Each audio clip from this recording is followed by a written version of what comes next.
और ये इस सरकार का फैसला है। करप्शन के मामले में छोटे से लेकर बड़े से बड़ी कोई मुस्लिम भी अगर इस जाल में फंसेगी उसको नहीं बख्शा जाएगा।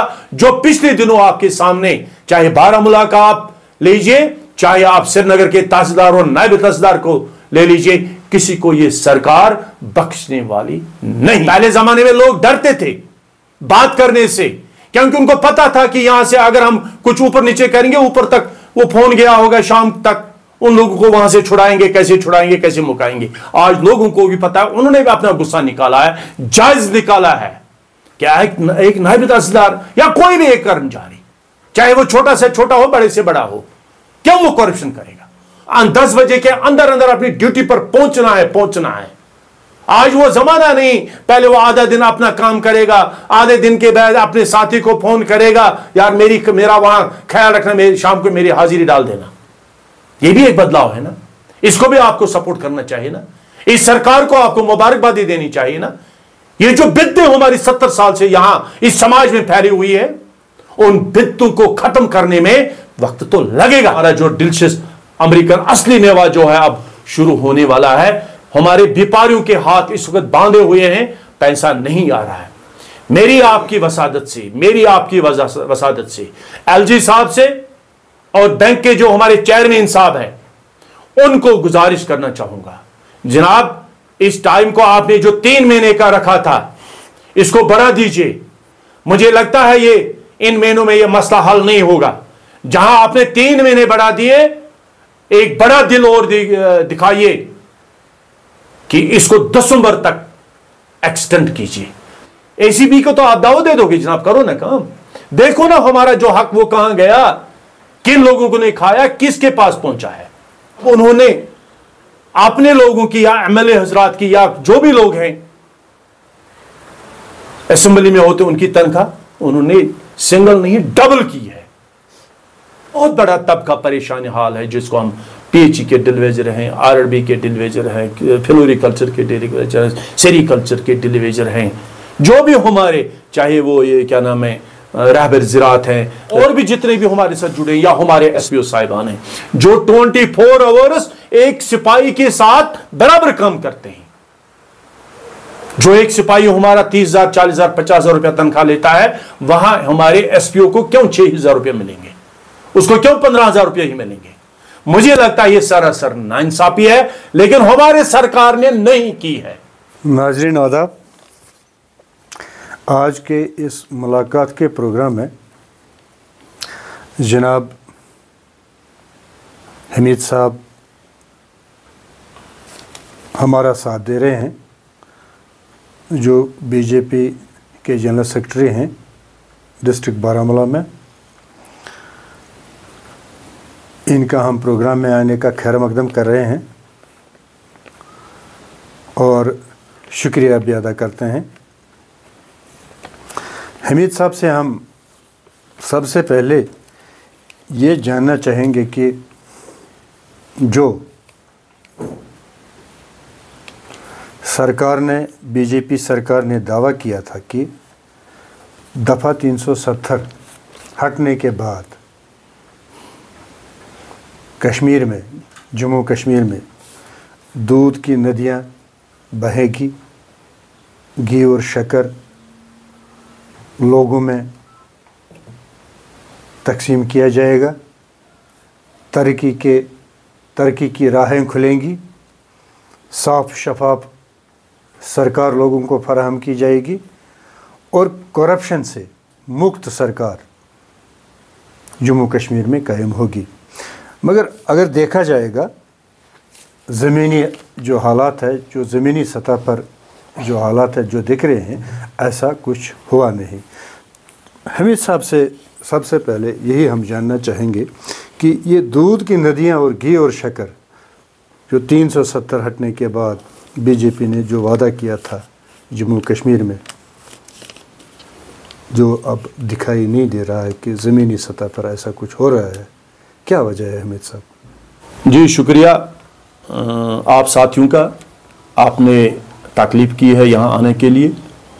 मैं अपनी तरफ से पहले सब सुनने वालों को मेरी तरफ से प्यार भरा सलाम। और जिस तरह से आपने अभी फरमाया है कि दूध की नदियां बहेंगे, वो करेंगे, ये करेंगे, ये सच्चाई में अगर आप इसको जानेंगे, ये उन लोगों के इल्जामात हैं, उन लोगों की बातें हैं जिन्होंने यहां 70 साल से इस कौम को धोखा दिया है।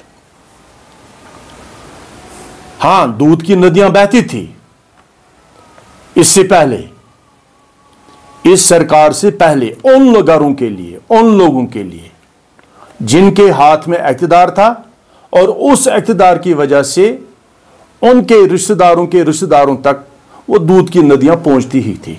और मुझे लगता है अभी भी वो दूध की नदियां उनके लिए जारी है। रहा सवाल, हमारी सरकार ने, हमारे प्राइम मिनिस्टर ऑफ इंडिया जनाब मोदी साहब ने ये कभी नहीं कहा है कि हम कश्मीर के लिए दूध की नदियां बहाएंगे। हां, उन्होंने ये एक जरूर वादा किया था कि कश्मीरी नौजवान की जिंदगी और कश्मीरी कौम की जिंदगी हम बचाएंगे। जिस तरह से इन सालों में आप देख रहे हो कि 2019 के बाद मुझे लगता है अगर हमारी सरकार ने ये फैसले नहीं किए होते,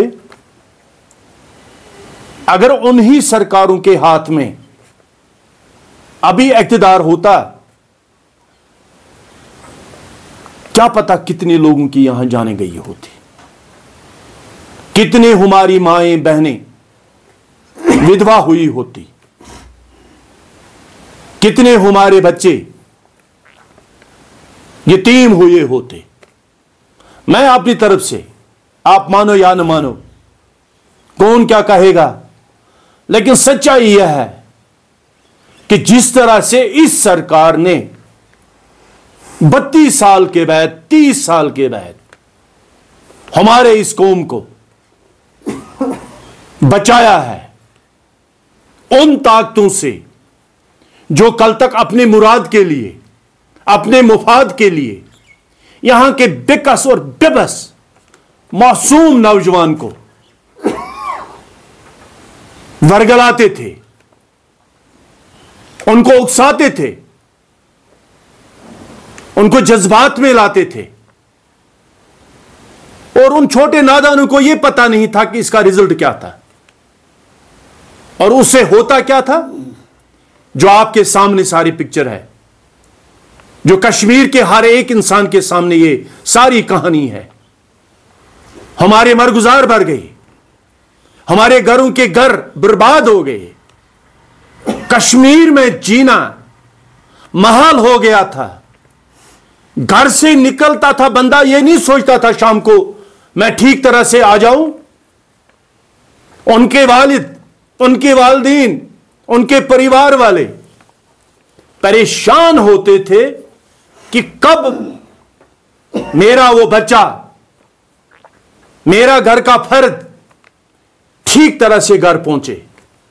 मैं आज एक बार फिर आपकी वसादत से अपनी सरकार को, बीजेपी सरकार को, प्राइम मिनिस्टर ऑफ इंडिया को, जनाब मोदी साहब को, अमित शाह साहब को मुबारकबाद देना चाहूंगा इसके लिए कि कश्मीर का हर एक इंसान आज सुख और सुकून महसूस करता है। कश्मीर का हर एक इंसान आज कोई डर महसूस नहीं करता है। हर एक इंसान को आज ये एहसास है, हर परिवार को ये एक उम्मीद है कि आज जब भी मेरा या जब भी हमारा कोई परिवार का बंदा घर से निकलेगा वो ठीक ठाक से वापस घर पहुंचेगा, कहीं उसको डर नहीं है कहीं पत्थर चले। और जब वो पत्थर चलते थे, चलाते थे, उन मासूम लोगों से, हम जैसे मासूम लोगों से, फिर हमारी जो पैरामिलिट्री फोर्स है उनको उकसाने की कोशिश करते थे। उनसे होता क्या था, हुआ क्या है आज तक। हमारे बहुत सारे साथी, हमारे बच्चे, हमारे नौजवान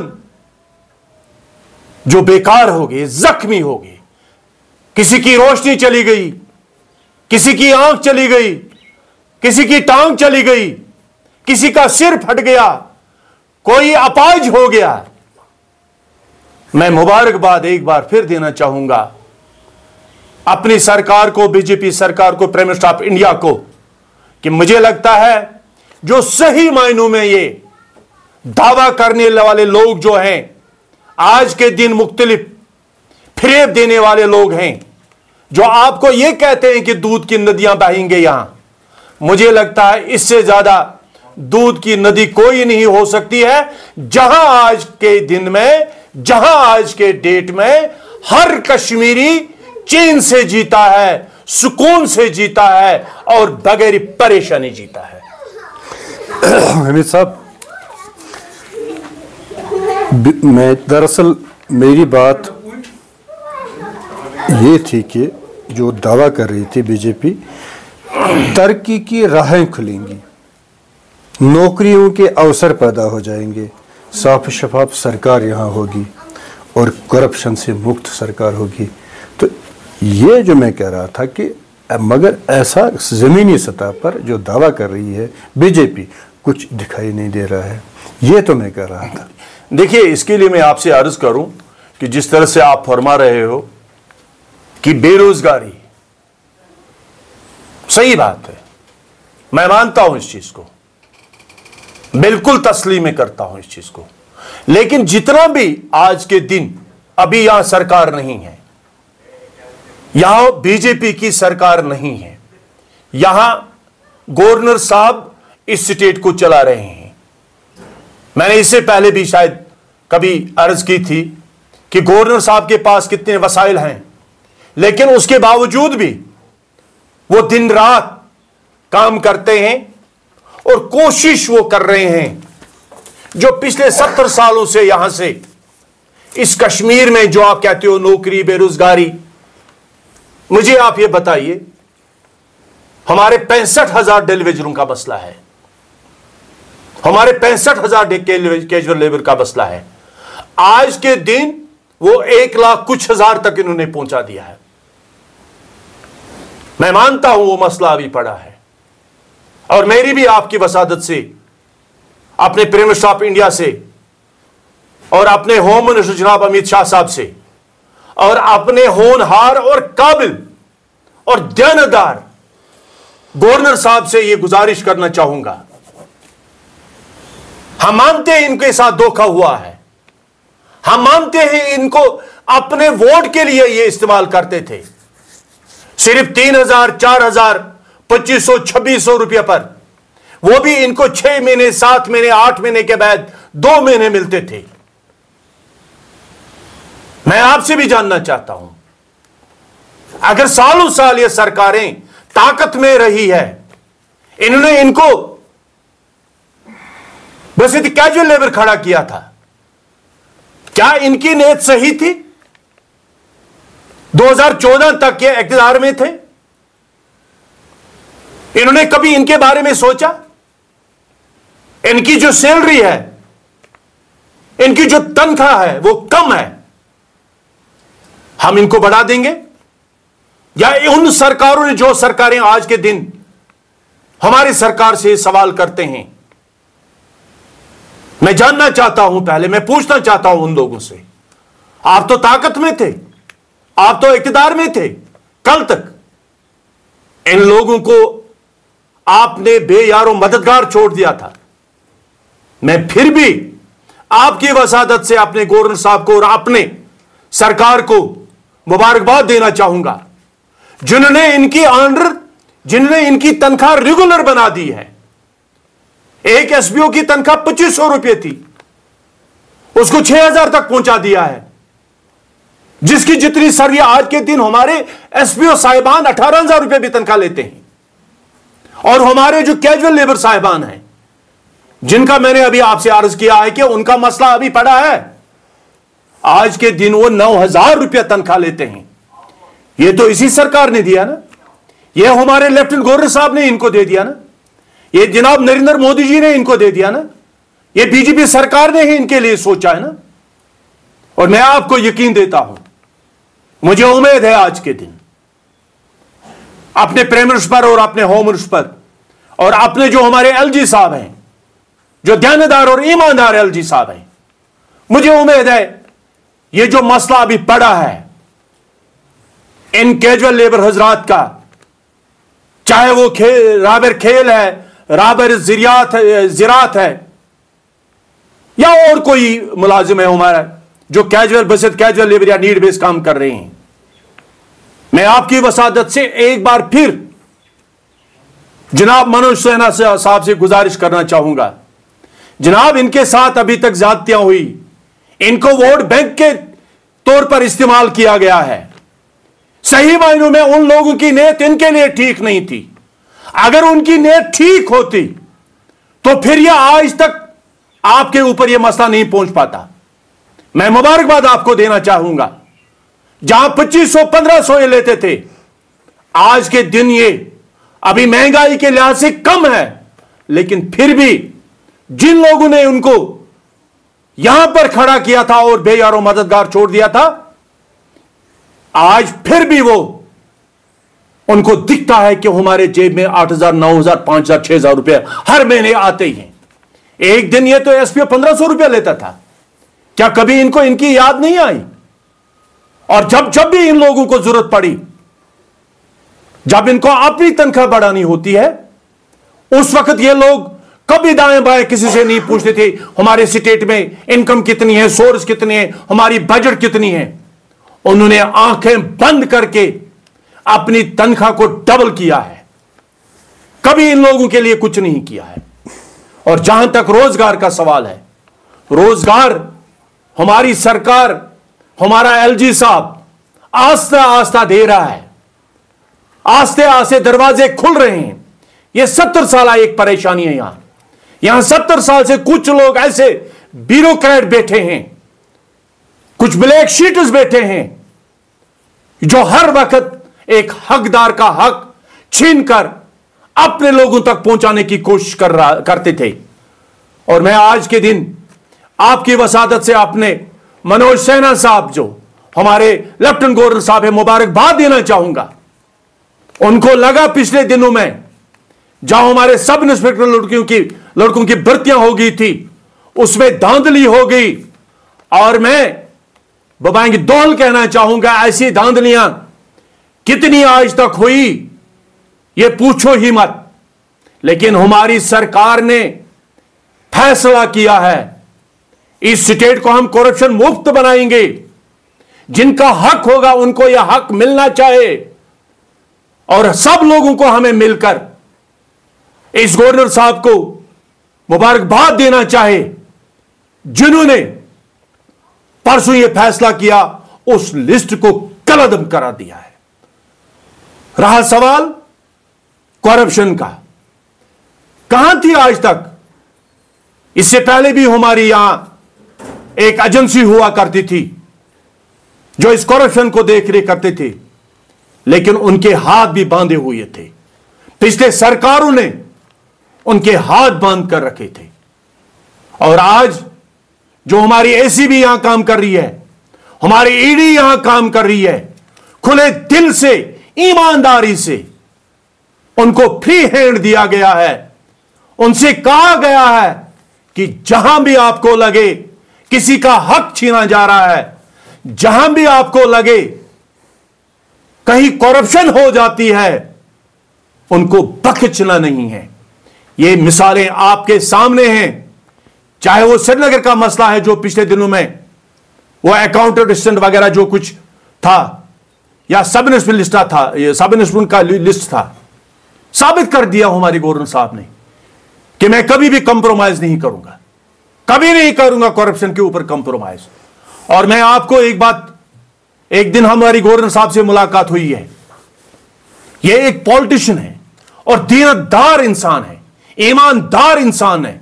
उसने हमारे सामने कसम खाई है, जब तक मैं यहां रहूंगा, मैं कभी भी अवाम का पैसा, एक पैसा भी मुझ पर हराम होगा, मैं कभी भी नहीं खाऊंगा, न मैं किसी को खाने दूंगा। बट साहब, महंगाई अगर देखा जाए भारत भर की बात है तो कितना उरूज बख्शा है बीजेपी के रवां सरकार ने। पेट्रोल कितना महंगा हो गया, डीजल कितना महंगा हो गया, खाने पीने की चीज अशिया कितनी महंगी हुई है। एक मजदूर की जो इस्तात खरीद है, इस्तात जो उसकी है खरीद है, ख़त्म हो रही है, दिन ब दिन ख़त्म हो रही है। और 10 lakh crore government of India ने माफ़ किए हैं। किन लोगों के किए हैं? जो सरकार के पैसे खा बैठे थे। कोई लंदन भागा था, कोई इंग्लैंड भागा था, कोई अमेरिका भाग गया था, पैसा भारत का पैसा लेकर के, और 10 लाख करोड़ रुपए सरकार ने उनको माफ़ कर दिया। और क्या कश्मीर के लिए, जम्मू कश्मीर के लिए ऐसा कोई पैकेज नहीं था कि यहाँ का गरीब भी कुछ किसी ऐसी पैकेज का फ़ायदा उठा सके? जैसे 10 लाख करोड़ रुपए उन लोगों को माफ़ किया गया जो भारत के भगोड़े हैं, जिन्होंने भारत को लूटा है, जिन्होंने हिंदुस्तान को लूटा है। और कश्मीरी लोग, जम्मू कश्मीर के लोग इस पैकेज के क्या हकदार नहीं थे? नहीं, मैं समझता हूं, देखिए सही बात है जहां तक आपका कहना है। जहां जहां भी ऐसा कुछ हुआ होगा, मुझे नहीं लगता है कि कहीं भी हमारी सरकार किसी को माफ करेगी, नरेंद्र मोदी साहब किसी को माफ करेगा। और मैं ये मानकर चलता हूं कि मुझे ये उम्मीद है, जिस तरह हमारे प्राइम मिनिस्टर ऑफ इंडिया की नीयत बिल्कुल साफ और शुद्ध है कश्मीरियों के ऊपर, जिस तरह से आजकल किसी भी तरीके से, मैं नाम नहीं लेना चाहूंगा किसी का, नाइंसाफियां हुई है। कुछ देर अभी लगेगा उनको ठीक करने में, आस्ता आस्ता मुझे लगता है वक्त आएगा। ये हिंदुस्तान है, ये दुनिया का सबसे बड़ा एक मुल्क है। मुझे लगता है आने वाले कल में, और मुझे भी उम्मीद है जो आने वाला जो कल होगा, मैंने इससे पहले भी यहां अपील की है, गुजारिश की है अपने होनहार प्राइम मिनिस्टर ऑफ इंडिया से और अपने एलजी साहब से कि कश्मीरी लोगों को पिछले 30-32 सालों से हर साइड से नुकसान ही नुकसान हुआ है। यहां कुछ ही लोगों को मुरादें मिली हैं, लेकिन इन जनरली कश्मीरी, जो आम कश्मीरी है, वो गरीबी के नीचे जी रहा है। जिस तरह हमारा फ्रूट का यहां मसला है, हम फ्रूट ग्रोवर्स पिछले सालों साल से हम नुकसान से दो चार हो रहे हैं। और हमारी मंडियों में आज का एक दिन भी जो हमें देखने को मिल रहा है कि रेट बिल्कुल डाउन हो रही, क्या वजह है, क्या कारण है? मैं एलजी साहब से आपकी वसादत से गुजारिश करना चाहूंगा, उसकी तरफ भी ध्यान दे दीजिए। और मैं फिर एक बार आपकी वसादत से, अपने एलजी साहब से, अपने प्राइम मिनिस्टर ऑफ इंडिया साहब से, मोदी साहब से गुजारिश करना चाहूंगा कि आप बड़े एक देश के मालिक हो, आप बड़े एक देश के बादशाह हो। यह कश्मीर जो आपका है, जिसको हम हिंदुस्तान का ताज समझते हैं, इसके लिए भी एक पैकेज दे दीजिए। इन गरीबों के लिए भी एक पैकेज दे दीजिए। जो हमारे फ्रूट ग्रोवर्स हैं, जो बैंक के कर्जों के नीचे दबे हुए हैं, उनके लिए भी एक पैकेज खोल दीजिए। और मैं उम्मीद करूंगा अपने एलजी साहब से और अपनी सरकार से, प्राइम मिनिस्टर ऑफ इंडिया साहब से उम्मीद रखूंगा कि आने वाले कल के लिए, या फ्रूट ग्रोवर्स के लिए, और जो हमारे जो बैंकों के नीचे और भी हमारे बिजनेसमैन जो दबे हुए हैं, उनके लिए भी अच्छा खासा एक पैकेज का ऐलान किया जाएगा। हमीद साहब,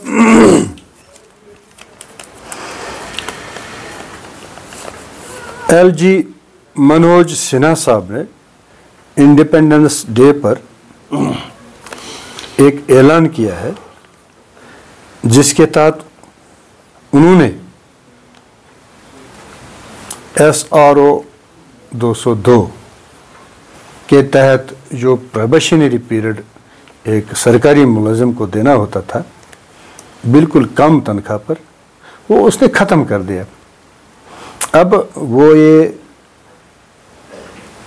जो सर्कुलर उन्होंने जारी किया है उसके मुताबिक अब वो प्रोबेशनरी पीरियड उसको देना नहीं है, बल्कि वो उसकी जो रिक्रूटमेंट वो डायरेक्ट अब होगी, एक ग्रेड पे स्केल के तहत होगा। देखिए मैं आपसे अर्ज करूं ना, कहने की बात मेरा कहने का मतलब ये है कि क्या ये कहीं बीजेपी का इलेक्शन स्टंट तो नहीं है कि वो जो प्रोबेशनरी पीरियड है ख़त्म जो किया जा रहा है और एम्प्लॉइज़ को जो नौकरी हासिल करने वाले लोग हैं उनको अब डायरेक्ट एक पे स्केल के तहत लाया जा रहा है। कहीं ये इलेक्शन के लिए तो तैयारी नहीं की जा रही है? नहीं, देखिए या मिसयूज़ किया जा रहा है सरकार? नहीं, देखिए मैं आपसे अर्ज करूं कि जिस तरह से आपने फरमाया कि बीजेपी का कोई इलेक्शन का ये क्या नाम है स्टंट तो नहीं है। फिर एक बार में जो पहले आपने मुझसे सवाल किया था वहां में फिर पहुंच गया। आप देखिए इन लोगों की नीयत क्या थी इस हमारी कौम के लिए, हमारी जो नई पीढ़ी है, जो पढ़ी लिखी हमारी जमात है, ये किन्होंने ये सिलसिला शुरू किया था? 2015 का ये मसला है, बल्कि ये 2015 का मसला नहीं है, जो उससे पहले सरकारें थी ये उनकी नीयत थी कि हम अगर रोजगार दे देंगे, एम्प्लॉयमेंट दे देंगे, हमारे खजाने के ऊपर कितना बोझ पड़ता है, क्या पड़ता है, किस तरह से क्या हो जाता है, हम किस तरह से इसको कम से कम करेंगे। प्लानिंग यह उनकी थी 2015 से 2014 से पहले जो सरकारें रही है। लेकिन फिर वो नहीं रहे। 2015 में ये एक आर्डर जो 2015 में 220 SRO 2 पास किया गया था, 5 साल का प्रोबेशनरी पीरियड उसके लिए रखा गया था। नहीं, हमारा जो युवा, हमारा जो क्वालिफाइड लड़का या हमारा जो कोई भी लड़का अप्लाई करता था किसी भी महकमे में, वो सेलेक्ट होकर 2 साल के लिए उस बेचारे को प्रोबेशनरी कम से कम तनख्वाह पर उसको काम करना होता था। और फिर जब वो सैलरी लेता था वो मायूस होकर अपने परिवार से कहता था कि मेरे पास कुछ नहीं, मेरा आने का जाने का खर्चा इतना, मैं बाप को क्या दे दूं, मां को क्या दे दूं, बहन को क्या दे दूं, घर के खर्चों को कैसे चलाऊं। वो बहुत ही मायूस था। बहुत ही जुद्दोजहद उन लोगों ने की है इन सरकारों के सामने। लेकिन मैं फिर भी मैं एक बार आपको याद दिलाना चाहूंगा, 2015 में जब हमारी 14 और 15 में पीडीपी के साथ कोalition सरकार थी, उस वक्त भी उन्होंने रिलैक्सेशन दे दी है। उन्होंने 5 साल से घटाकर 2 साल कर दिए थे उसको। और आज के दिन यही से आपको पता चलता है कि हमारी सरकार की नीयत क्या है, हमारे एलजी साहब की नीयत कितनी साफ है हमारे इस युवा के, कश्मीर के, जम्मू कश्मीर के युवा के लिए। मैं मुबारकबाद देना चाहूंगा मनोज सिन्हा साहब को, एक नहीं हजारों मुबारकबाद मैं देना चाहूंगा अपने मनोज सिन्हा साहब को जो हमारे लेफ्टिनेंट गवर्नर हैं। जनाब, आप मुबारकबाद के हकदार हो। ये बच्चे अभी तक नाउम्मीदी के शिकार हो गए थे, ये बच्चे परेशान हाल थे जो पिछले सालों साल से इस लड़ाई को लड़ रहे थे, मांग कर रहे थे हमारे साथ इंसाफ किया जाए, इस प्रोबेशनरी पीरियड को खत्म किया जाए, लेकिन कोई सुनने वाला नहीं था। और आज के दिन मुझे लगता है बहैसियत जर्नलिस्ट आपको भी इस चीज के लिए हमारी सरकार को और हमारे इस एलजी साहब को, मनोज सिन्हा साहब को मुबारकबाद देना चाहे कि बिना मिन मांगे उन्होंने मार्क किया है कि यह हमारे बच्चों के साथ, जम्मू कश्मीर के युवा पीढ़ी के साथ, जम्मू कश्मीर के क्वालिफाइड नौजवान के साथ सरासर जाति और नाइंसाफी है। जो 5 साल या 2 साल का प्रोबेशनरी पीरियड उसके लिए रखा गया था, कल के दिन जब हमारी खुशी का दिन था, 15 अगस्त हमारी आजादी का दिन था, उस दिन पर मनोज सिन्हा ने साहब ने हमारे जम्मू कश्मीर के नौजवानों को कल जीता है, उनके दिल जीते हैं, उनके मां बापों के दिल जीते हैं, उनके परिवार के लोग जो हैं उनके दिल जीते हैं। मैं अपनी तरफ से फिर एक बार अपने होनहार, काबिल और ईमानदार एलजी साहब को मुबारकबाद देना चाहता हूं, उन बच्चों की तरफ से, उन परिवारों की तरफ से जिनकी कोई उम्मीद ही नहीं थी कि इस तरह से हमारा कोई हमदर्द बनेगा और हमारे साथ इंसाफ किया करेंगे। लेकिन कल जिस तरह से उनके चेहरों पर खुशियां महसूस हुई, एक नई रौनक महसूस हुई उनके दिलों में, उनके चेहरों पर, मैं आज आपको यही कहना चाहता हूं कि नीयत देखो किसकी क्या है। उन सरकारों ने क्या किया था इनके लिए, जिन्होंने इनको एक तरफ से जो कश्मीरी में हम कहेंगे एक तरफ से दरबदर किया था इन लोगों को। 2 साल 3 साल के बाद जी आपको प्रोबेशनर पीरियड फिर भी देखेंगे उस वक्त क्या करेंगे। और कल एक बात मैं साथ जोड़ना चाहूंगा, जिन्होंने इस दौर में नौकरियां हासिल की, ऑर्डर आने वाला है, मुझे लगता है जो उनके एरियर जो बच्चे पड़े हैं वो भी उनको मिल जाएंगे और उन घरों में इससे ज्यादा क्या खुशी होगी। ये हमारी सरकार का काम है, ये हमारे एलजी साहब का काम है। जी हमीद साहब, जहां आप जम्मू कश्मीर के युवा को ये पैगाम दे रहे हैं कि सरकार ने जो रोज़गार के अवसर उनके लिए पैदा किए हैं, उसमें ये प्रोबेशनरी पीरियड भी एक जो सरकार ने ख़त्म किया है, ये भी एक अहम मामला था। और जम्मू कश्मीर का जो यूथ है, जो नौजवान है, जो युवा है, वो ये भी शिकायत कर रहा है कि अगर वो अपने टांगों पे खड़ा होना चाहता है तो सरकार उसकी मदद नहीं कर रही है। अगर सरकार ने 25 लाख रुपए तक एक नौजवान को अपना बिजनेस, अपना यूनिट या अपना कोई इंस्टीट्यूट खड़ा करने के लिए उसको 25 लाख तक बगैर किसी गारंटी, बगैर किसी रेंट डीड, बगैर किसी कागज़ के उसको देने का जो अभियान चलाया, जो प्रोग्राम चलाया है, Kashmir khadi and village industries board की तरफ से, वहाँ जो बच्चे सिलेक्ट हो रहे हैं, उनके जो केस सिलेक्ट किए जा रहे हैं, किसी को 5 लाख, किसी को 10 लाख, किसी को 25 लाख दिए जा रहे हैं कि आप अपने यूनिट खड़ा करें। और केस जो उन तालीम याफ्ता लोग हैं, तालीम याफ्ता नौजवान है, युवा है जम्मू कश्मीर के, और जो केस उनको दिए जा रहे हैं कि आपको 25 लाख या 10 लाख या 15 lakh khadi and village industries board sanction कर रहा है कि आप अपना कारोबार खड़ा करें।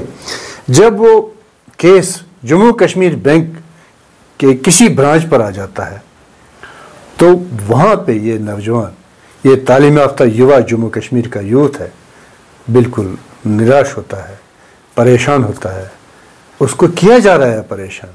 वो ये शिकायत कर रहा है कि जम्मू कश्मीर बैंक के कर्मचारी हमें सपोर्ट नहीं कर रहे हैं, वो हमें नित नए तरीकों से परेशान कर रहे हैं। किसी को कह रहे हैं कि आप रेंट डीड दीजिए, किसी को कह रहे हैं आप यूनिट एस्टेब्लिशमेंट के पेपर्स दीजिए, किसी को ये कहते हैं, किसी को ये कहते हैं कि आप गारंटर ले आए, किसी को ये कहते हैं कि आप एम्प्लॉइज गारंटर ले आए, जो नॉर्म्स और प्रोटोकॉल या क्राइटेरिया में नहीं है।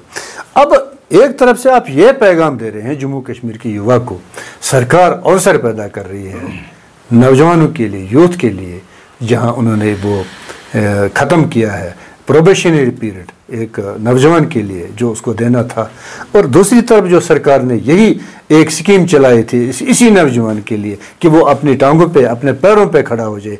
मगर ये बैंक जम्मू कश्मीर का जो अपना बैंक है, ये इनको कोऑपरेट नहीं कर रहा है, इनको ये स्कीमें चलाने नहीं दे रहा है, मुख्तलिफ तरीक़ों से परेशान कर रहे हैं। क्या कहना चाहेंगे? जी देखिए, जिस तरह से आपने फरमाया है, मैं मानता हूँ, मैंने आपसे अर्ज़ किया इससे पहले भी कि हमारे जो गवर्नर साहब हैं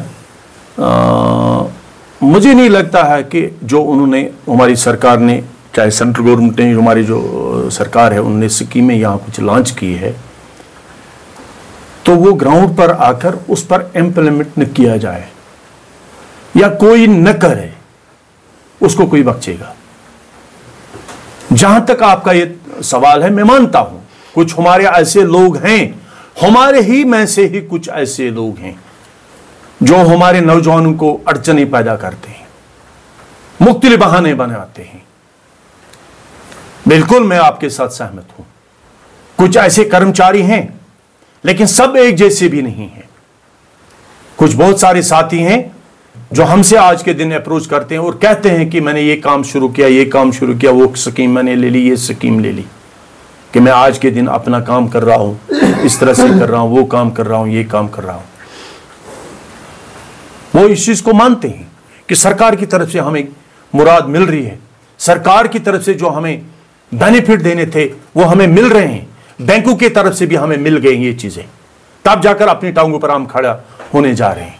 लेकिन कुछ ऐसे भी लोग हैं जो ये शिकायत करते, मैं आपके साथ बिल्कुल सहमत हूं, आपके बात के साथ सहमत हूं, लेकिन जहां भी ऐसे बात होगी, मैं समझता हूं आज के दिन डिजिटल जमाना है, आज हर एक इंसान के पास वसाइल हैं, सोर्स है, मोबाइल हाथ में है, और आज के दिन जिस तरह से मीडिया ईमानदारी से बहुत सारे हमारे लोग काम कर रहे हैं, मैं गुजारिश कर लूंगा आपकी तरफ से, आपकी वसादत से, उन साथियों से, उन जवानों से जिन्होंने अप्लाई किया, खादी एंड विलेज में किया या और किसी डिपार्टमेंट से कि उन्होंने अप्रोच किया होगा, जहां जहां भी उनको रुकावटें हैं, मीडिया को बुलाइए, मीडिया के सामने अपनी बात रखिए, मीडिया के सामने अपने खदशात रखिए।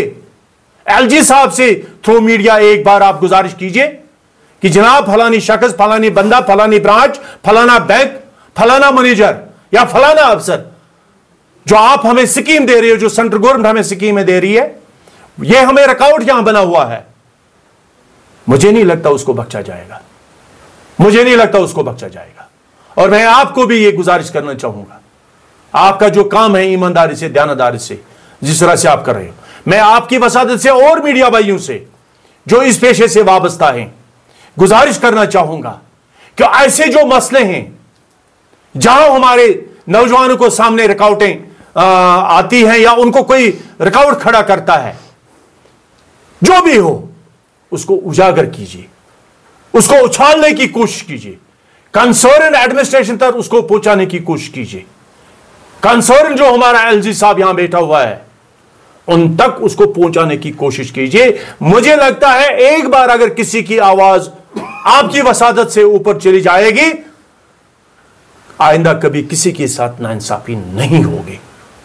मैं फिर एक बार आपसे गुजारिश करना चाहूंगा, जहां भी आपको ऐसा मसला लगता है, कर दीजिए ध्यानदारी से, उसकी स्टोरी बना दीजिए, पूछ लीजिए उस जवान से कौन आपके लिए यहां रुकावट बना हुआ है, कौन आपको अपने टांगों पर खड़ा होने नहीं देता है, कौन आपको सरकारें जो मुरादें, सरकार जो स्कीमें आपके लिए यहां लॉन्च करती है, कौन बंदा आपको इसका फायदा नहीं उठाने देता है, बता दीजिए हमें।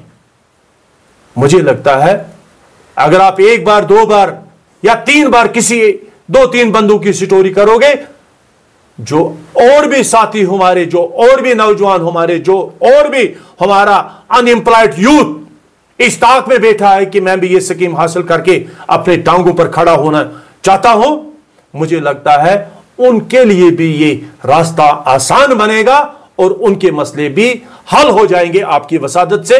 जिस दिन भी मुझे नहीं लगता है हमारे एलजी साहब के जहन में, उसके कानों में एक बार भी कहीं कोई ऐसी वैसी चीज पहुंचे किसी भी ब्यूरोक्रेट के लिए, किसी भी अफसर के लिए या किसी भी ब्रांच के लिए, किसी भी बैंक के लिए, कि इसने मेरी स्कीम को, मेरे कहने को जो मैं लोगों को देना चाहता हूं या सरकार जो लोगों को देना चाहती है इंप्लीमेंट नहीं की है, मुझे नहीं लगता उसको बख्शा जाएगा। यह आप उम्मीद रखिए कि यह सरकार किसी के साथ नाइंसाफी नहीं होने देगी, न यह सरकार किसी को अपनी मर्जी यहां चलाने देगी। आने वाला जो कल होगा ना, अभी आप बहुत कुछ देखोगे। आज जो देख रहे हो आप, जिस तरह आपने अभी फरमाया, कभी आपने सुना तहसीलदार को गिरफ्तार किया गया है? अगर मैं आपसे पूछूंगा, आप भी कश्मीर के रहने वाले, जम्मू कश्मीर के रहने वाले, इस देश के रहने वाले, कभी आपने सुना विजिलेंस से कभी तहसीलदार को पकड़ा? इससे पहले जब भी कोई पकड़ता था, यका दुका वाका होता था छोटे से छोटे कर्मचारी को 500, 600, 1000, 2000, 3 पर। और ये इस सरकार का फैसला है, करप्शन के मामले में छोटे से लेकर बड़े से बड़ी कोई मसली भी अगर इस जाल में फंसेगी उसको नहीं बख्शा जाएगा। जो पिछले दिनों आपके सामने, चाहे बारामूला का आप लीजिए, चाहे आप श्रीनगर के तहसीलदार और नायब तहसीलदार को ले लीजिए, किसी को यह सरकार बख्शने वाली नहीं है। भट्ट साहब, बात शर्मसार करने की है।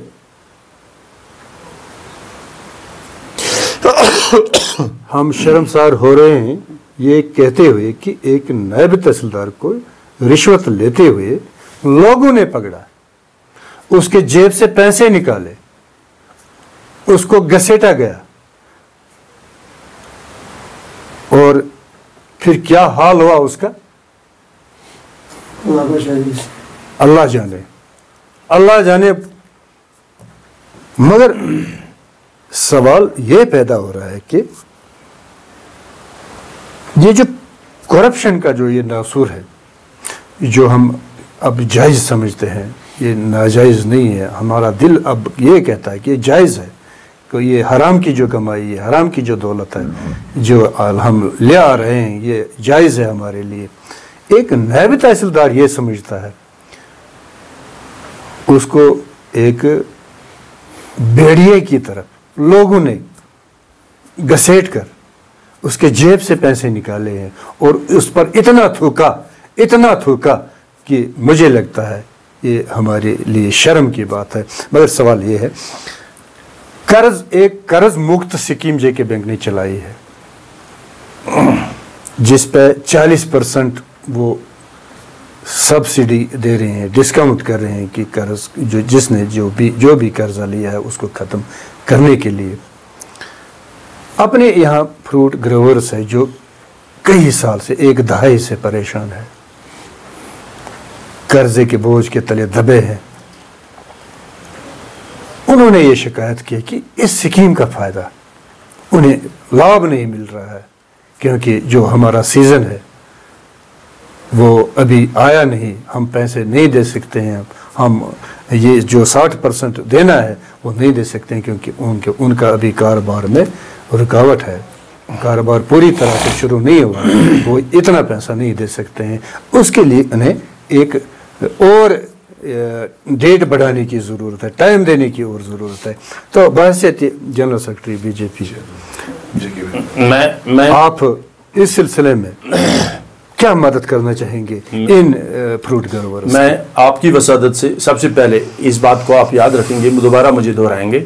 सबसे पहले मैं जिस तरह से आपने एक नायब तहसीलदार की बात की, मैंने सिर्फ नायब तहसीलदार की बात नहीं की, मैंने तहसीलदार की भी बात की है, एग्जीक्यूटिव इंजीनियर की बात की है, AW जिसको हम कहते हैं, असिस्टेंट एग्जीक्यूटिव इंजीनियर, उसकी मैंने बात की है।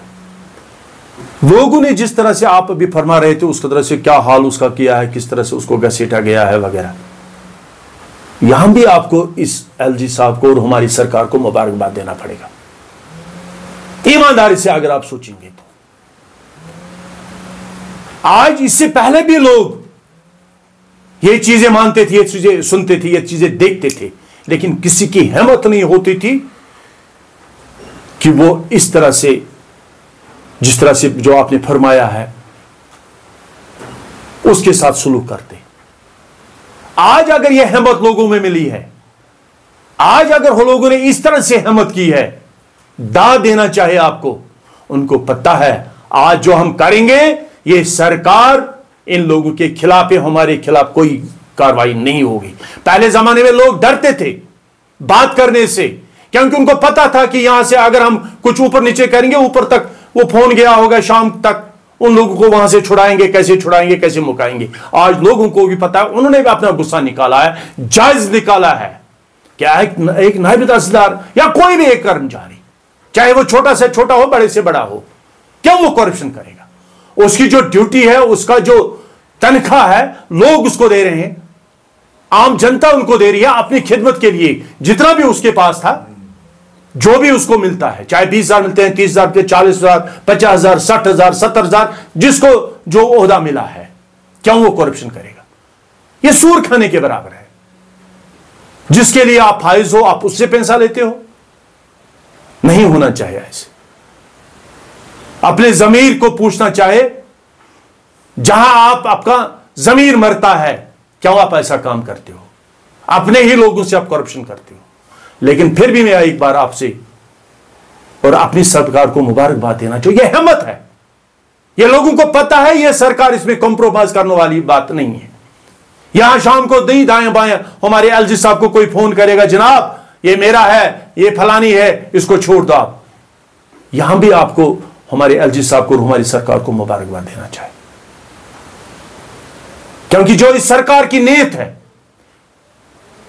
कि लोगों के जो लिए जो मुकर्रर किया गया है, उसको अपना काम ध्यानदार और ईमानदारी से करना चाहिए। आज लोग जवाबदेह हैं। पहले जमाने में शाम को, दिन को लियो रखते था बंदा ऑफिस में, शाम को जब 4 बजे के बाद निकलता था, बोलता था इसको फाड़ दो, मेरी भी हाजिरी डाल देना। आज जो बायोमेट्रिक हुआ है, यहां भी लोगों को सोचना चाहिए ना।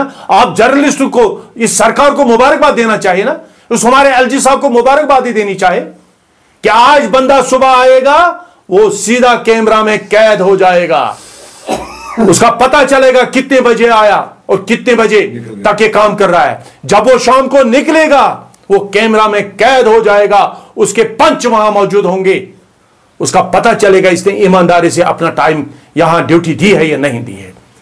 वो पहले जो सिस्टम, वो पहले जो जमाना था, कौन पूछने वाला था? घरों में तनख्वाह पहुंचती थी।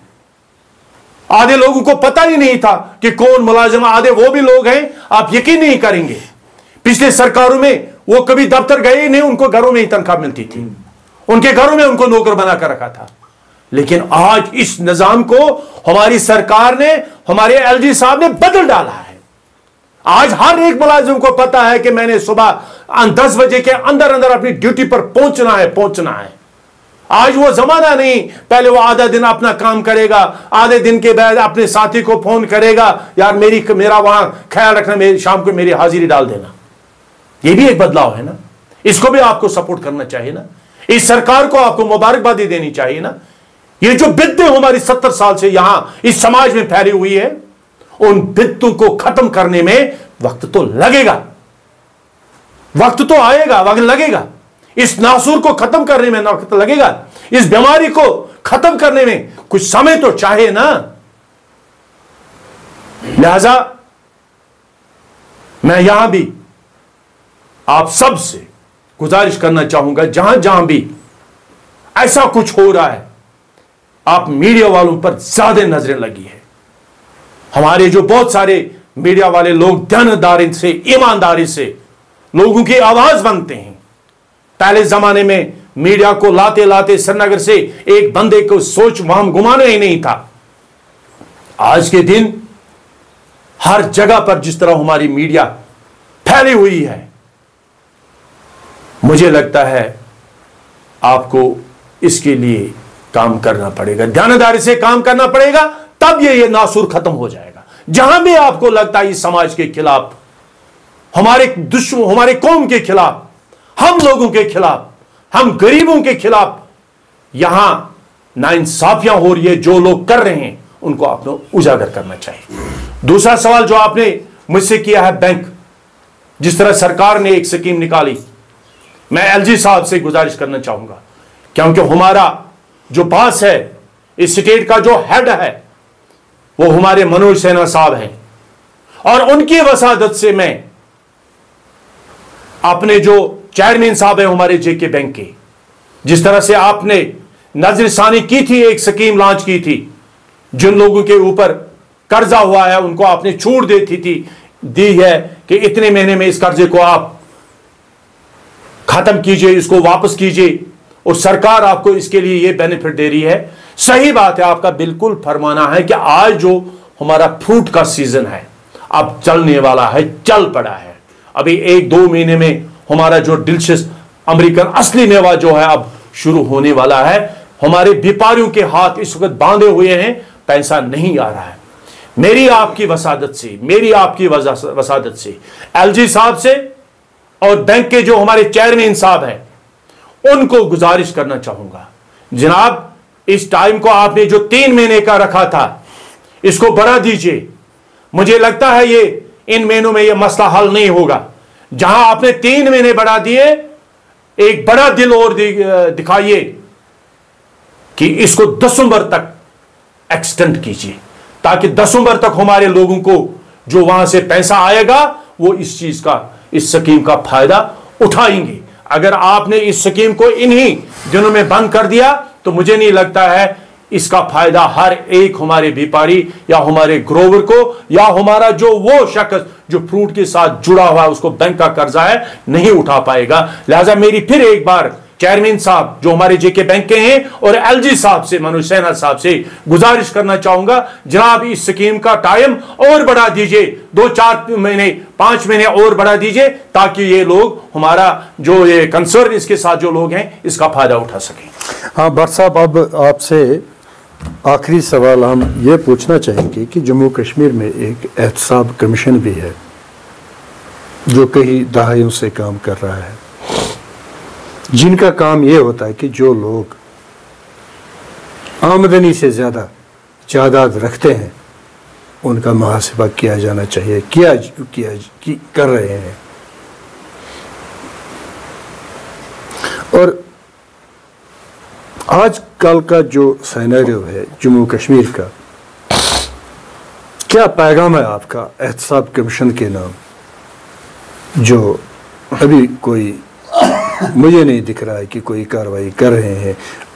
ऐसे लोग हैं जम्मू कश्मीर में जो ब्यूरोक्रेट है या कोई और है या वगैरह वगैरह, कोई जो लोग हैं आमदनी से ज़्यादा, दुगना नहीं, तिगना नहीं, 4 गुना नहीं, सैकड़ों गुना ज़्यादा रखते हैं। क्यों नहीं कार्रवाई उन पर हो रही है? यहाँ भी मैं देखिए आपसे अर्ज करूं कि यहाँ भी आपको इस सरकार को मुबारकबाद देनी चाहिए। बार बार मुझे याद आता, आप कहते हो कि नहीं आप सरकार के वाबस्ता, इसीलिए 2019 के बाद आप किसी भी सतह पर नहीं देखोगे किसी ने डबल या आमदनी बढ़ाई होगी, करप्शन बढ़ाई होगी। हुआ होगा 1, 2, 3, 4 मसला। मुझे नहीं लगता 2019 के बाद या जब से सिन्हा साहब आए, हमारे एलजी साहब आए, उसके बाद मुझे नहीं लगता है। हर एक इसी हिसाब में पड़ा है। ये जो कहानियां हैं, ये जो नासूर हैं, ये जो बीमारियां हैं, ये पिछले 70 सालों की है, पिछले सालों साल की है।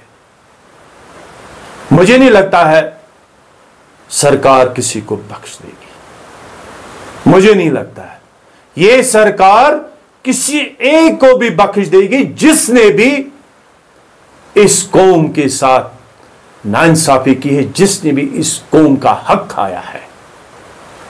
मुझे नहीं लगता है जिस तरह से एहतसाब कमीशन काम कर रहा है, उनकी नजरें हर एक जगह पर लगी हुई है, आस्ता आस्ता सब कुछ हो रहा है। ये लोग क्यों जल्दी करते हैं, इलेक्शन होने चाहिए, कल नहीं तो परसों, कल नहीं तो परसों, कल नहीं तो परसों। मकसद इनका यही है, कुछ चीजों को हम रोक देंगे, कुछ जो ऐसी चीजें उनको पर्दा ऊपर डालना चाहते हैं। तब ये लोग कहते हैं कि इलेक्शन जल्द जल्द होने चाहिए, जल्द। उनको लग रहा कि शायद हम भी इस शिकंजे में फंसने वाले हैं, क्योंकि जिन्होंने भी गुनाह किया है वही डरता है, जिन्होंने भी गुनाह किया है वही चिल्लाता है, जो बेगुनाह होगा उसको परेशानी नहीं।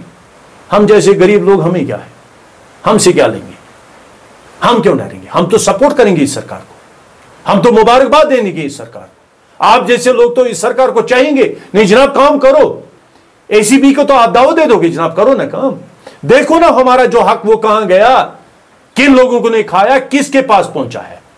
लिहाजा मेरी गुजारिश होगी आपसे, आप एक सीनियर जर्नलिस्ट हो, आप बड़े दिल वाले हो, आपका दिल समुद्र जैसा है, यकीन रखिए आस्ता आस्ता आस्ता आस्ता सब नंगे हो जाएंगे, लेकिन उसके लिए वक्त चाहे और जिंदगी चाहे, किसी को नहीं बख्शा जाएगा। हर एक का पाई पाई का हिसाब लिया जाएगा, जो भी होगा, जिस सतह का भी होगा, जितना छोटा होगा या बड़ा होगा, किसी को बख्शा नहीं जाएगा। अच्छा, एक मैसेज लेना चाहेंगे हम आपसे, भट्ट साहब से, बासत्य general secretary BJP district Baramulla. एक सरकारी मुलाजिम जो यहाँ स्कीम अब लॉन्च हुई है कि बगैर पेंशन के काम करेगा 20 साल 25 साल या 28 साल या 30 साल, बगैर पेंशन उसको रिटायर होना है। मगर ये सिनेरियो अगर हम देख लेते हैं कि एक एमएलए जो 5 साल या 6 साल के लिए इलेक्टेड होता है, ये असेंबली में आ जाता है, फिर उसे क्या हक है पेंशन लेने का? जब 25 साल या 30 साल सर्विस देकर एक एम्प्लॉई को पेंशन नहीं मिलेगी तो एमएलए को 5 साल के बाद पेंशन मिलेगी? वो क्या, कौन सा हक रखता है वो? बिल्कुल उसका भी हक बनता है, मैं आपसे अर्ज करूं उसका भी, लेकिन जितना ही जायज़ हो उतना ही उसको भी मिलना चाहिए। जो एक बार बेचारा एमएलए बनेगा उसके बाद हो सकता कभी वो नहीं बनेगा, हो सकता नहीं बनेगा, तो वो कहाँ जाएगा? एक पॉलिटिकल आदमी भी हर चीज़ से मजबूर होता है, और ये भी एक उसने अपनी ज़िंदगी दाव पर लगाई होती लोगों की खिदमत के लिए, जितना जिससे हो सकता। कौन ईमानदारी करता है, कौन भी ईमानदारी करता है। मैं इसके साथ सहमत नहीं हूं, नहीं पेंशन होनी चाहिए, लेकिन लिमिट में होनी चाहिए जिससे उसका गुजारा चल। मैंने आपसे अभी अर्ज की थी इससे पहले, हमारे एमएलए की तनख्वाह कितनी थी और उसको कब दुगना किया गया था मुफ्ती साहब के दौर में। अब मुझसे क्यों आप खुलवाना चाहते हो? अभी कंट्रोवर्सी शुरू हो जाएगी, क्योंकि यहां सच जो है ना कड़वा होता है। जब उनसे ये पूछा गया था इन कैजुअल लेबरों की तनख्वाह बढ़ाओ, उन्होंने बोला हमारे पास तनख्वाह ही नहीं। जब उन्होंने अपने लोगों की या एमएलए हजरात की या जो भी लोग हैं असेंबली में होते उनकी तनख्वाह उन्होंने सिंगल नहीं डबल की है, और जिसका वो आज फायदा उठा नहीं। कोई 70,000, कोई 80,000, कोई 60,000 पेंशन ले ही लेता है। और जो मुलाजिम 30 साल नौकरी करेगा, मैं समझता हूं उसको भी पेंशन मिलनी चाहिए, उसको जायज हुकूक की तरफ से पेंशन मिलना चाहिए। लिहाजा मैं आपकी तरफ से, आपके बजरिए आपकी वसादत से अपनी तरफ से सरकार से गुजारिश करना चाहूँगा, इसके ऊपर भी नज़रसानी कीजिए। और फिर एक बार मैं अपने एलजी साहब से गुजारिश करना चाहूँगा, जो हमारा एक बहुत बड़ा तबका परेशान हाल है, जिसको हम पीएचई के डिलीवेजर हैं, आरआरबी के डिलीवेजर हैं, फ्लोरिकल्चर के डिलीवेजर, सेरिकल्चर के डिलीवेजर हैं, जो भी हमारे, चाहे वो ये क्या नाम है रहबर ज़राअत हैं, रहबर ये क्या नाम है फारिश जंगलात हैं, और भी जितने भी हमारे साथ जुड़े, या हमारे एसपीओ साहिबान हैं जो 24 आवर्स एक सिपाही के साथ बराबर काम करते हैं। जो एक सिपाही हमारा 30,000, 40,000, 50,000 रुपया तनख्वाह लेता है, वहां हमारे एसपीओ को क्यों 6,000 रुपया मिलेंगे, उसको क्यों 15,000 रुपया ही मिलेंगे? मुझे लगता है यह सरासर नाइंसाफी है, लेकिन हमारे सरकार ने नहीं की है। मैं फिर एक बार इसको दोहराना चाहूंगा, इस एलजी साहब ने नहीं की है, नो हमारी बीजेपी सरकार ने की है, नो हमारे मोदी साहब ने, नो हमारे अमित शाह साहब ने की, लेकिन उन्होंने फिर भी उसके बावजूद भी इन लोगों के ऊपर रहम किया है, उनकी सैलरी बढ़ा दी है। उनका जो एसपीओ हजरात का मसला है, जो हमारे डिलीवेजर हजरात का मसला है, जो भी हमारे यहां लोग हैं, मैं आपकी वसादत से, अपनी सरकार से, प्राइम मिनिस्टर ऑफ इंडिया से, एलजी साहब से गुजारिश करना हूं, जनाब आप इतने बड़े मुल्क के बादशाह हो, एक बार इन गरीबों के ऊपर तो नजरसानी कीजिए, एक बार इनका तो मसला हल कीजिए, क्योंकि ये सताए हुए लोग हैं। आपके सामने पुकारेंगे नहीं तो किसके सामने पुकारेंगे? इनकी आज तक किसी ने नहीं सुनी, आपने सुनी है एलजी साहब, आपने सुनी है इनकी बात, तब जाकर आपने इनको 3,000 से 9,000 तक पहुंचा दिया, तब जाकर आपने इनको एसपीओ को 1500 से लेकर 18,000 तक पहुंचा दिया। लेकिन आज मेरी आपको एक बार फिर मोहब्बाना गुजारिश है, हाथ जोड़कर मेरी एलजी साहब से और अपने होम मिनिस्टर साहब जनाब अमित शाह साहब से और अपने होनहार लीडर, हर दिल अजीज लीडर मोदी साहब से, हमारे प्राइम मिनिस्टर को गुजारिश करना चाहूंगा, जनाब इनकी तरफ एक बार देख दीजिए। ये आपके हैं, ये हमारे हैं, इनके साथ नाइंसाफियां हुई है, इनके लिए जो आर्डर है, जो इनकी उम्मीदें आपसे हैं, वो तो पूरा कीजिए, इनको रेगुलर कीजिए, जो भी है। जिसने भी लगाए, जिस तरह से लगाए, जो भी हुआ, ये हमारे सिर चढ़ गए, ये आपके खाते में जमा हो गए। एक बार इनके साथ रहमदिली से पेश आ जाइए, इनको रेगुलर कीजिए। ये सताए हुए लोग हैं। मेरी गुजारिश होगी तमाम महकूमों की तरफ से, तमाम महकूमों की तरफ से, एसपीओ हजरात की तरफ से, अपने एलजी साहब से, होम मिनिस्टर साहब से, प्राइम मिनिस्टर ऑफ इंडिया से, कि इन लोगों को परमिट कीजिए, एसपीओ की तनख्वाह बढ़ा दीजिए। जो हमारे डिलवेजर, पीएचई, आरएनबी, फ्लोरिकल्चर, सेरिकल्चर, रहबरी खेल, रहबरी ज़राअत, रहबरी सपोर्टर्स, इनको रेगुलर कीजिए। ये मेरी मुतबाना गुजारिश होगी, आपको मेरी मुतबाना गुजारिश होगी। अभी शुक्रिया। अच्छा, एक और चलते चलते हम ये आपसे जानना चाहेंगे कि छोड़ोगे नहीं आप? एक एमएलए अगर 3 बार इलेक्शन जीतेगा, असेंबली में आएगा, 3 बार आएगा, तो उसकी 3 पेंशनें बनती है। 3 पेंशन वो ले रहा है। ये जायज़ है क्या? नहीं, जुल्म है। ये जुल्म है, क्योंकि ये तनख्वाह हमसे ली जाती है। ये तनख्वाह जो इनकी बनती है, ये हमारे टैक्स से इनके खाते में चली जाती है। तो एक ही पेंशन क्यों नहीं? एक ही पेंशन लिखनी चाहिए, चाहे कोई 2 बार जीते, 3 बार जीते, 4 बार जीते, कितनी बार भी जीते, तनख्वाह उसको, पेंशन उसको एक मिलनी चाहिए। कोई 1.5 लाख लेता है, कोई 3 लाख लेता है, 3 बार उसने जीता होगा, तो वो कितना फिर लेगा?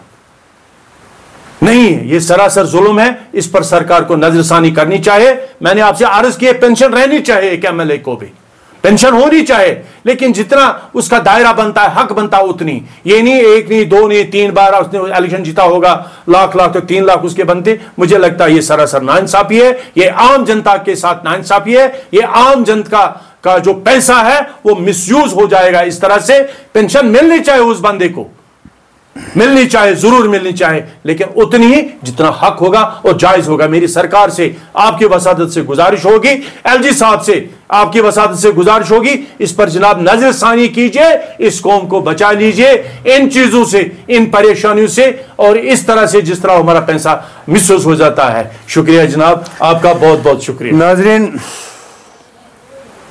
हम रुखसत लेते हैं जनाब हमीद साहब से, और ये बीजेपी के यहाँ सीनियर रहनुमा है। भट्ट साहब है हमारे, भट्ट साहब है, दूसरा वार साहब है, दूसरा भट्ट साहब है, बहुत सारे भट्ट साहब है।